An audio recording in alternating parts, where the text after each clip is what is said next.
about your food, where it comes from, when next time I'm going to get it, what can I do with it? What are some of the hidden nutraceutical benefits of the foods?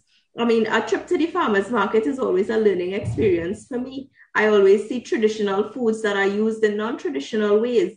And when I see people posting, this is the cheapest this they ever got, I want to tell them that it took me a year to produce 60 pounds of bananas from a banana tree with work every day, which then gave me $360. So I think the consumer is at the point where we need to make them accountable for how they are influencing the farming system. The issue for me is understanding or having the mindset that if you're eating, you're not just eating for your fuel of your body again, but you're eating for the survival of an entire ecosystem or context, the very survival head. That is the critical thing. All right, welcome back, everybody. Now we're going to be speaking about food safety with the CEO of the Cropper Foundation, Mr. Omar Mohammed. And we're continuing the conversation because they are on a campaign to ensure that food is safe, and the way in which we can ensure that food is safe is that there are checks and balances in place. Good morning, Mr. Omar Mohammed. Oh, you're muted. You're muted. Sorry, morning, Kari. All right. Thank you for being with us this morning again. No problem at all. Now, let's touch on the subject matter of that short video we just saw there. One of the speakers in the video was describing being a producer of bananas, and after all that time and work, only receiving a small amount of money compared.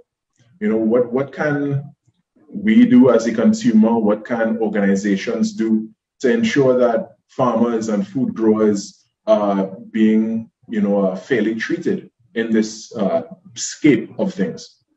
Right, thanks so much. So that's actually the purpose of this campaign, this 3-month campaign that we're actually running, and that TTT is so kindly a part of. So as you remember, it's called SAFE. So it's sustainable, accountable, factual, and eco-friendly. So really what we're trying to do is to help people realize, and not just consumers, but also farmers and producers and buyers, to really understand that this is an ecosystem. It's a relationship that's not one way, that it has to be reciprocal. So consumers have a role to play, farmers have a role to play, the supermarkets have a role to play. And the better that we understand what those responsibilities are, the better we can hold each other accountable. But in less of a sort of licks on your hand kind of way, it's better. Right. It's a better way that we can support one another to actually do practices that are beneficial to not just human health but the planet itself. Let's hone in on that accountability, and let's first focus on the accountability of the consumer. What can the consumer do in their actions and the way in which they interact with the various stakeholders in this process and in this chain, so to say? What is the responsibility of the consumer, and what does the consumer have to be held accountable for? Right. So I think it's really up to us as consumers who buy produce, who buy processed goods, to ask questions. If you're not sure, ask. And the person that you're buying from should be able to answer you. And if they can't, then you understand immediately that something is missing in this equation. Right. Either they don't know, or they know but don't want to see.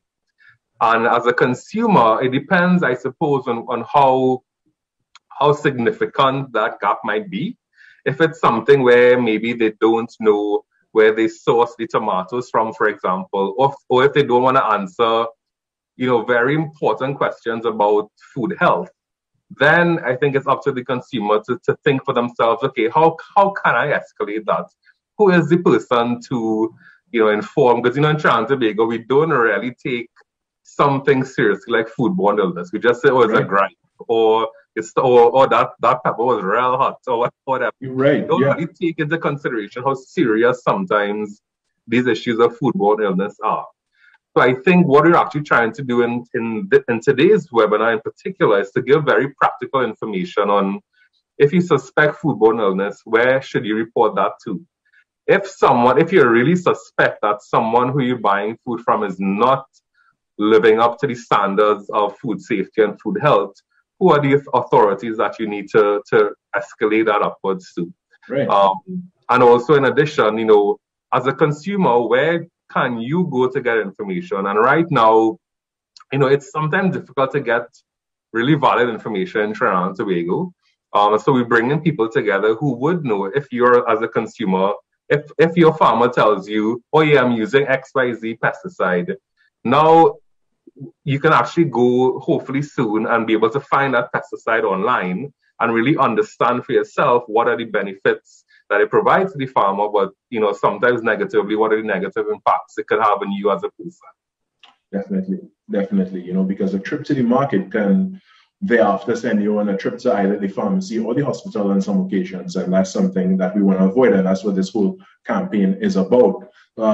What should the producer now be held accountable for, and what are some of the things that the producer can actually be held accountable for, and in some cases maybe even face penalties? Right, so that's also a big part of what we'll be talking about today. So we'll be looking at fresh producers, so the people that produce your raw vegetables that you would buy and sort of either cook it in as part of a meal, or you eat raw, as in like lettuce and tomatoes and stuff for the most part. And then the people who actually produce processed foods, so stuff in jars, etc. But both of them actually depend on particular standards. So for processed foods, you have good manufacturing practices, which talks about kill steps along the process to get rid of bacteria, any other diseases that might be present, and certain standards for packaging and labeling as well, which we'll also talk about, what to look for in terms of a label. But also the fresh producers, you also have to follow, what they call post-harvest handling. So how you wash your produce after.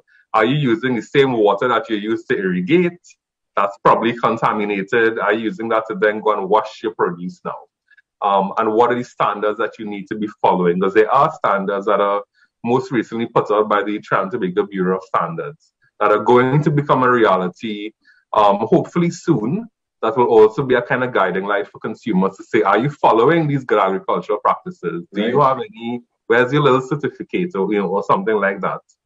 So it's a bunch of different things that people need to pay attention to. So it's not just where you buy it, but the whole chain of events that lead up to you actually picking it up from the market stall or the shelf itself. Yeah, definitely. And you mentioned earlier that the Cropper Foundation is continuing the Safe Food campaign. The am I saying that correctly? Safe Food campaign? Safe Food campaign, yes. Wonderful. And of course, we're doing it with some support from us here at TTT. But there are, not everyone who's watching this morning may have seen it before. So tell us what the Safe Food campaign is about, and how the viewers and we can all do our part as well.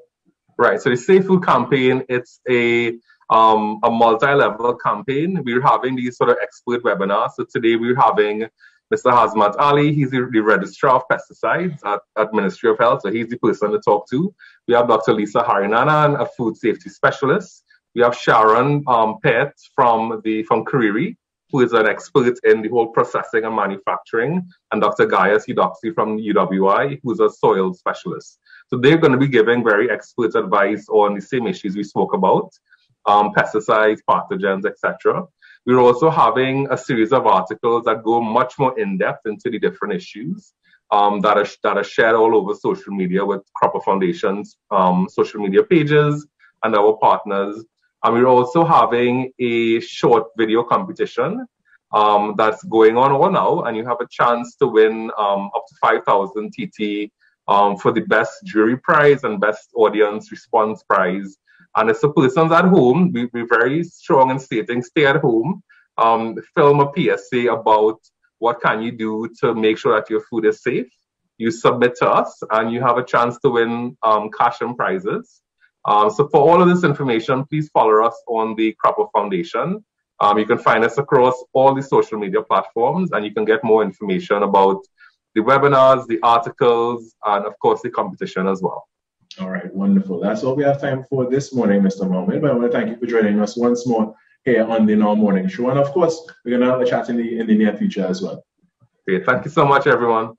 All right. Have a great one. All right, that's Omar Mohammed there, who's the CEO of the Cropper Foundation, continuing our chat about the Safe Food campaign. You can go onto their social media handles and find more information. For now, though, we're going to take a break and come back to, we still have more here on the In Our Morning Show.